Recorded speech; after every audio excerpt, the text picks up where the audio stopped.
Right now, Pittsburgh's best sports show is about to begin. Call us or tweet us. We've got things to talk about on the Ireland Contracting Nightly Sports Call. Good evening, everyone. Welcome inside the Fan Cave. Bob Pompeani with you until 11 o'clock at 412-575-2600. You know the drill. Call us and let's talk some sports over the next 25 minutes. Andrew Fillipponi is up at 93.7 The Fan on a day where it didn't take long for the NFL to review all the video evidence, and it was pretty clear that Ja'Marr Chase spit on Jalen Ramsey. He denied it pretty vehemently afterwards, but the truth came out. Now he's appealing this whole thing. It's a one-game suspension, going to cost him about $500,000. Pony, was that one game enough?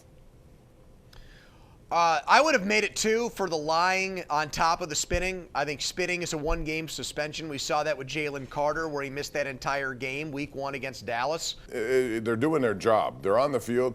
A lot of people had views of it. That was the clearest one of all.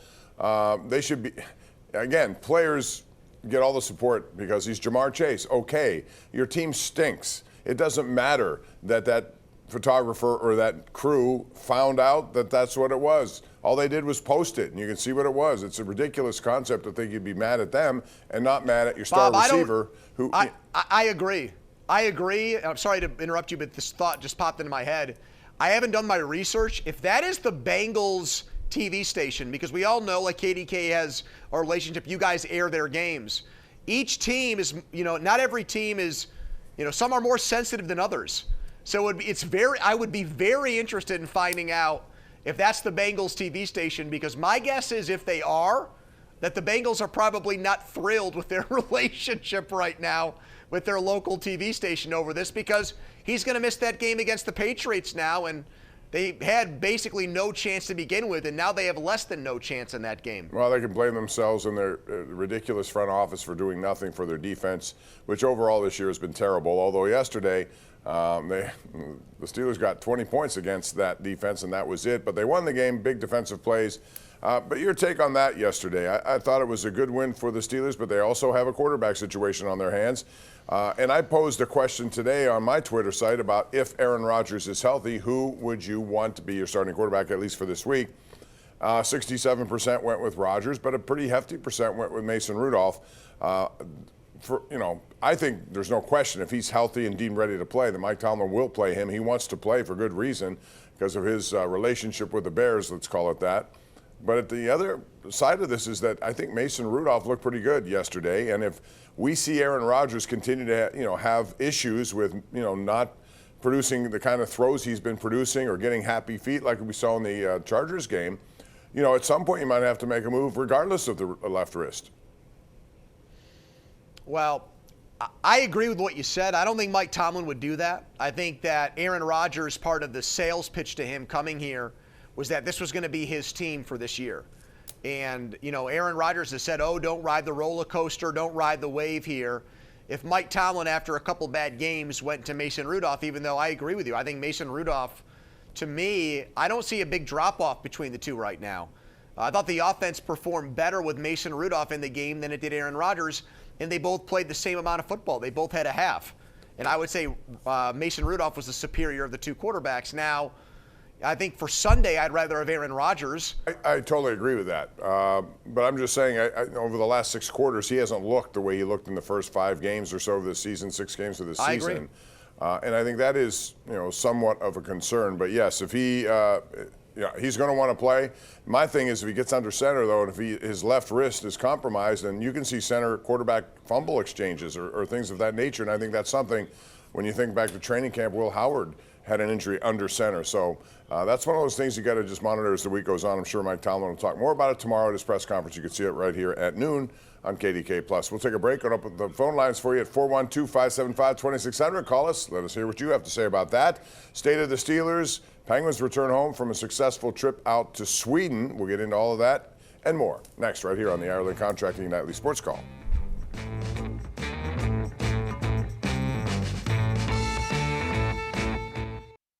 All right, welcome back. And this is our Xfinity tweet of the night. It comes from Virginia Tech football.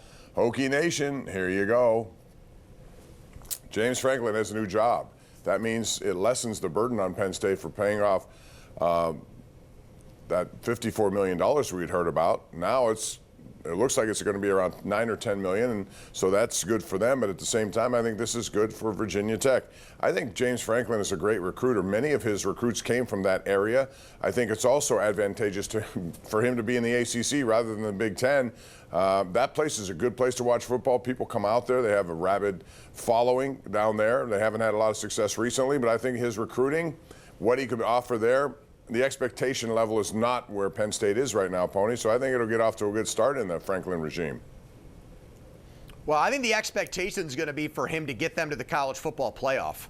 Because not immediately. Virginia Tech is, no, not immediately. Well, I mean, you know, it's not about really building up recruiting classes anymore, Bob, because of the transfer portal and NIL. So I don't think they're going to be patient and say, you know, we'll give you 3 or 4 years here. The ACC's wide open. Dabo Swinney at Clemson has turned into really a disaster. Florida State, even worse. And those are the two teams that spend a lot of money and have the resources in the ACC. You know, Miami has obviously a great history, but they're in a pro sports town. They don't have the backing and support. Virginia Tech's got more fans than Miami. Absolutely. It's Miami. I think exactly. That's a great place, and they've been so bad. I think a 10-win season to start, or next year even. Yeah, I know you want to get to that. Yeah, to me, they're going to have an opportunity to get better in a hurry. I don't know if it'll result in it, but it has a better chance than it does in the Big Ten, I think. My point is I think he's going to have success there, and I think that's what you're trying to say too. I think he's going to get them to the college football playoff, and you know, obviously we know what James Franklin does against teams that are definitely better than him. But I don't see a lot of those, you know, these top 25 matchups that have given him so much trouble, the top 10 matchups. He's not going to see a lot of those in the ACC, Bob. He's just not. And it really is a step down in competition. And I think your recruiting point is a good one. And there's a lot of good players in that area. So I would actually be surprised if 3 or 4 years from now, I'll say this. I think James Franklin is going to use this as a stepping stone. I think he's going to be at a bigger program within 5 years. Interesting thought. He could very well do that, but in the meantime, that'll be good news for Virginia Tech because they will have taken over at least the ACC, which I think, again, is a very winnable conference right now based on everything you just said. Let's go to the phone lines, beginning with our number one Cochran Go and Better caller of the night, and that would be Matt in Butler. Hello, Matt. What's up? Hey, guys.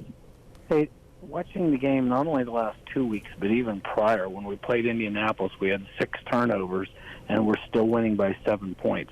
Aaron Rodgers, to me, his feet are totally moving around. He's taking the wrong moves in the pocket. I think it's because he doesn't want to take a hit and get hurt, which when you do that, you play bad and you ultimately can get hurt. And I think we're better off with Mason Rudolph there. I know they might play him, but still I'm hoping that Rudolph gets his chance because I think Rodgers is going to continue to struggle. Even if it's the Bears, he's going to continue to struggle. This isn't the same team there. Chicago is playing better. Yeah, they are. It's a good call, Matt. And you referred to happy feet. I never remember when describing highlights of Aaron Rodgers talking about happy feet. He always very sure of himself. I've seen a little bit of that recently, and I don't know if it's just this I don't want to get hit philosophy that a lot of people have brought to the attention of all of us here. But, you know, it's not been the same. The last 6 quarters have not been good, even though they struck on their first possession yesterday. After that, I thought it was still a carryover of what we saw the week before. That doesn't mean he can't change and get back on track. He can, and maybe Chicago is the team that he wants to do it against. Well, I think that's why he wants to play. I think he also feels like Chicago can be a team that kind of gets him back on track because in his head, he's used to having nothing but success against them. So I think that's also a big reason why. I think he wants to check that team off his list again and say, I went out in my last year and beat a team that I've always beaten, just like when Ben went to Cleveland in his last season and won there and was pretty emotional about it. I think the win played a tremendous factor in Sunday's game for Rodgers. I know he's used to playing at Lambeau Field, so he's not like someone that hasn't gotten a lot of playing time in cold weather situations. But I thought the way he tried to read the wind, a lot of his throws were way off target. I think maybe he second-guessed himself on some downfield passing for that reason. He'll talk on Wednesday. Maybe he won't admit it, but to me, he looked like a guy that was negatively affected by the conditions of the game on Sunday, Bob. Yeah, I would agree with that. It was windy, and it does affect your throwing. It affects kicking. It affects a lot of things. So I don't know if that was – but still, the bottom line is I agree, the overall sentiment. If he's healthy, if they say it's okay and he feels okay, he will play in that game. Let's go to Robin in Blairsville. Bob. Yes. I was just going to say before we go to our buddy in Blairsville, are you seeing what George Pickens is doing again tonight? And you bring this up, and it's going to continue to be a topic until the Steelers have another wide receiver. You just have to wonder sometimes, if it would have been worth the trouble of just tolerating him for one more year for the production that he's putting up for the Cowboys this season.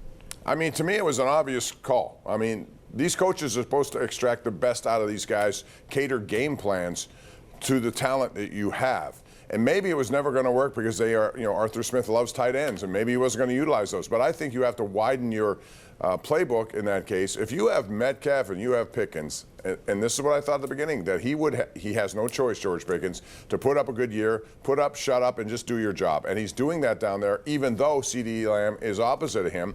He's taken advantage. I think here in Pittsburgh, if those two had been there, that he probably would have had lesser coverage, and Metcalf would have garnered most of it. So I'm not surprised. He's been terrific tonight, although he did get a stupid penalty and end up with a 48-yard extra point. But that's another topic for another day. Robin in Blairsville, go ahead. Sorry to put you on hold there. Oh, that's okay. How are you gentlemen doing? I wanted to talk to you about the Penguins. I really love them, and I think that people in Pittsburgh should show a lot of appreciation towards Malkin, since this will be his last year. Maybe. And I've never been to a game, but I will go. Yeah, hey, Robin, I agree. They're off to a great start, really. They went through a little swoon there where, 4 losses in 5 games, but they got points in a couple of them.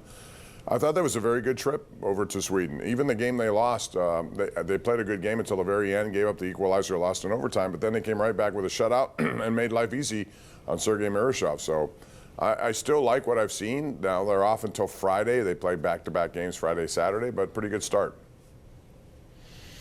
Well, relative to expectations, at least for me, it's been way better than I thought. I mean, they're right in the mix here as far as the playoffs go. You talk about the hockey media in Canada always says if you're in a playoff spot by American Thanksgiving, you're going to probably make the playoffs. The numbers back that up. And so they're right there in that conversation as we get close to that kind of quarter pole point of the season. And they're getting contributions from guys like Erik Karlsson and Evgeny Malkin that I thought were not either good fits here or not the players they once were. And I think overall, even though it hasn't showed itself in the shootouts, Bob, I think their goaltending has far exceeded my expectations with those 3 guys that have gone in and played. I did not think we'd look at them at this point in the season, almost 20 games in, and say, statistically, they've had one of the best goaltending groups in the NHL. Yeah, Shelovs has been great, and I'm glad they got him when they did. He was trapped in Vancouver. Yep. He's been terrific there. We'll take a break, come back with more. We have Kirk, Tim, Matt, and Larry try to get through calls as quickly as we can next, right here on the Ireland Contracting Nightly Sports Call. Don't go away.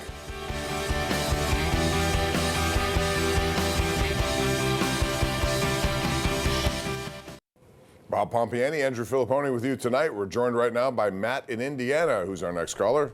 Go ahead, Matt. Hello, Matt. How are you doing tonight? Good. What's up? Good. I was thinking, do you think the Steelers should trade T.J. Watt and Alex Highsmith to try to get some draft picks so they can draft a quarterback next year? I think that ship has sailed. Thank you for the call. Larry in Mount Pleasant, you're up. Go ahead, Larry. Hey, hi, Bob. Hey, Bob, I need an expert opinion about something. I'm seeing this for T.J. Watt getting called on roughing the passer.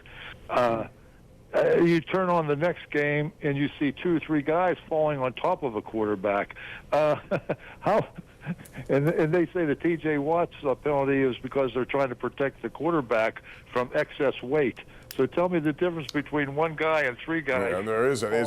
Larry, it's a very subjective thing. They put that rule in and they made it difficult on these officials. Pony, I thought all 3 calls should not have been made yesterday. I'd rather see them not do that than do it. And I also think if you're going to have replay assist, why wouldn't you have it on plays like, for example, last night in the Lions game? There was a clear no call that should have been made. Instead, they called pass interference, which killed the Lions' chances of trying that game.